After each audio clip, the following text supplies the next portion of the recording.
Welcome to Kenton's videos. Enjoy the video. In this video, I will explain how to easily sync your Ford Fusion's Bluetooth. First, make sure your vehicle is safely in park and the ignition is on.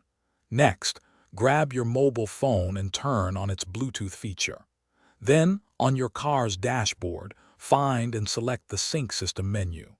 This will get us started on connecting your device seamlessly. Once in the Sync menu, you will want to select the option to add device or pair device. Your Ford Fusion screen will then display a unique 6-digit PIN. Make sure this same PIN appears on your phone and confirm it on both devices.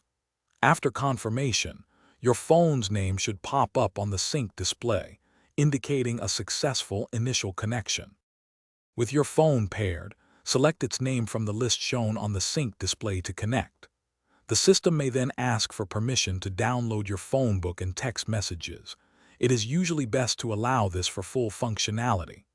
Now, you are all set to make hands-free calls and stream your favorite music or podcasts directly through your Ford Fusion's audio system, all wirelessly. Should you encounter any connection issues, a simple restart of both your phone and the sync system often resolves them. Also, always ensure your phone's operating system is updated to its latest version for optimal compatibility. Remember, your Ford Fusion Sync system can store up to 12 different paired devices, offering great flexibility for multiple users or phones. Enjoy your connected driving experience. Thanks for watching. Consider subscribing if we helped you.